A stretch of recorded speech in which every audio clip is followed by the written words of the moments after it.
स्वागत आहे आजच्या आमच्या नवीन व्हिडिओमध्ये। लाडकी बहीणला आत्ता रक्षाबंधनला डबल गिफ्ट मिळणार अशी बातमी येत आहे। जुलै आणि ऑगस्ट या 2 महिन्याचे एकत्रित पैसे लाडक्या बहिणीच्या खात्यामध्ये जमा होण्याची शक्यता आहेत। 9 ऑगस्टला या ऑगस्ट महिन्याच्या सुरुवातीला जुलै आणि ऑगस्ट या 2 महिन्याचे लाभार्थ्यांच्या खात्यामध्ये पैसे जमा होऊ शकतात, परंतु सरकारकडून अधिकृत घोषणा आतापर्यंत झालेली नाही। पण आतापर्यंत सरकारने काय सांगितलेलं नाही की किती रुपये टाकणार काय नाही, या लाडकी बहिणीला या रक्षाबंधनवर काय गिफ्ट देणार। परंतु अधिकृत सूत्राकडून हे माहीत झालेलं आहे की लाडकी बहिणीला 3000 रुपये गिफ्ट मिळू शकते आणि लाडकी बहिणीच्या खात्यामध्ये लवकरात लवकर यांचे हप्ते जमा होणार आहे अशी बातमी येत आहे। लाडकी बहीण योजनेची सक्तीची पडताळणी आणि ई-केवायसी प्रक्रिया पूर्ण झालेली आहे। यानंतर ज्या लाडकी बहिणी ई-केवायसी प्रक्रियामध्ये पूर्णपणे पास झालेले आहे या पूर्णपणे त्यांची ई-केवायसी पूर्ण झालेली आहे त्यांना पैसे येणार आहे फक्त।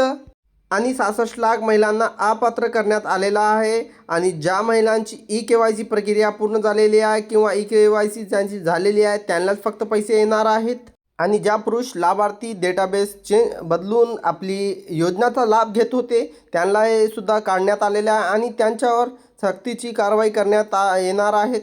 ज्या महिलांचे पैसे बंद झालेले आहे किंवा योजनेचे लाभ घेत नाही त्या महिलांचा एक प्रश्न आहे की आम्हाला लाभ केव्हा भेटणार किंवा आमची ई-केवायसी प्रक्रिया पुन्हा केव्हा चालू होणार।